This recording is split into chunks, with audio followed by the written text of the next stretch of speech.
Joining me is the Shadow Assistant Minister for Defence, the member for Herbert, Phil Thompson. Phil, how important is Remembrance Day in the calendar for those that have served?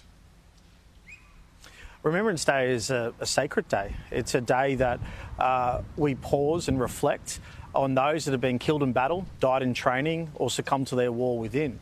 And today I sat next to Kristen Rumney, Tulsa Rumney, who died only a few weeks ago in a training accident here in Townsville. And I looked at Kristen, I looked around and I saw other family members whose sons have either been killed overseas or succumbed to their war within. And I saw their heart breaking. And my heart is filled with love, but it's also very sore today because there's a hole in their hearts because their sons have paid an ultimate sacrifice and are no longer with us today. I know that this has been a major part of your public life since you served yourself in uniform.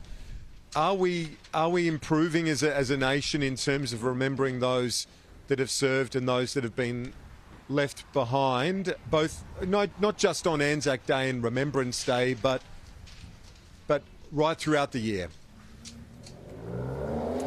Well, in Townsville, the largest garrison city in the nation and the largest veterans per capita in the country, I believe that every day that we remember those who've paid that ultimate sacrifice for the freedoms that we can now enjoy today.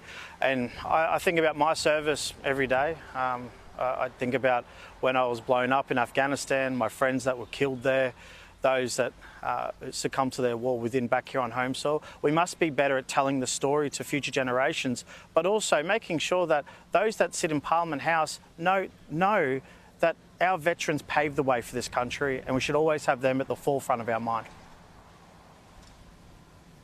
Indeed, that's right. I guess as a society, we're getting better at the discussion in relation to mental health more broadly, but certainly when it comes to service men and women as well.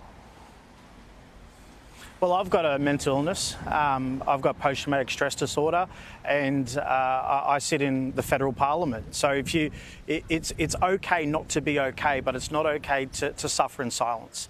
And my message to those out there watching your program, if you're not doing okay, that's okay, but reach out to a professional, a loved one. I'm not a counsellor. I don't give advice. I give information on where people can get help.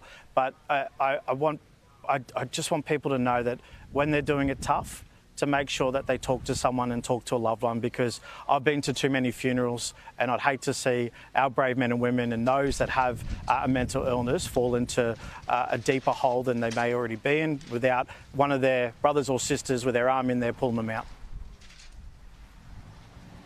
Yeah, very well said, and we appreciate you being so honest to us as always, Phil. And it's not easy to do it, but it's obviously important to do it because people do need to know that they're not alone, Phil. Absolutely, and I made a decision when I got into Parliament and to politics that I would never try and hide my injuries or illnesses that I got in service, and I would talk about them, because if we talk about it, we're not normalising or war or anything like that, but we're saying it's okay to talk about your struggles. It's okay to say you're not okay. And, tough macho guys, which I like to think that I am a bit, but I can still talk about if I'm not tracking well. And mental illness is real. People go through highs and lows, and I've been there too. Yeah. And I've had days which are tough, and as long as you're reaching out and talking to people, I think we're going to be okay. Indeed. Phil Thompson, it's great to have you on Remembrance Day as we talk to you so often. But before you go, let me just get your thoughts. I know you're going to be part of that meeting tomorrow on net zero. Do you think that it is going to resolve this and that Susan Lee the Liberal Party can start the rebuild, which is going to be important into the new year? Yeah, and I appreciate KG. You got it. This is a part of the news of the day, but it saddens me that on such an important day, that I've now can't spend it with loved ones, my friends whose families of my mates who have been killed in action, those who've lost people most important to them because they've got to get on a bloody plane to fly back to Canberra to talk about something that we should have resolved months ago. I think it's a big kick in the guts, mate, and it's a sad day for me. But I'm hoping we can resolve this. Defence taught me one thing: be a team player, and I don't think we've seen that of late. We've seen now people threaten to quit positions and throw all their toys out of the cot. Once again, the Liberal Party talking about itself, and those people who want to threaten to quit, then quit. You're not that important anyway. We need to get on with the job, which is creating an alternative for what this government is, and to make sure that we're putting our best policies forward to be an alternative at the election. We just got to get through this. I'm hoping it gets resolved tomorrow or the next day. I don't know how long we'll be there, but I'm willing to sit there as long as it takes to make sure that we can actually get on and stop talking about ourselves and start talking about the Australian people like we were elected to do. Well, there's a local member that they could look to see how you build your margin while everyone else is sort of having theirs diminished. You keep going from strength to strength in terms of your representation, Phil. That's true. A lot of what you said today is true as well, and I appreciate your honesty. Phil Thompson, member for Herbert.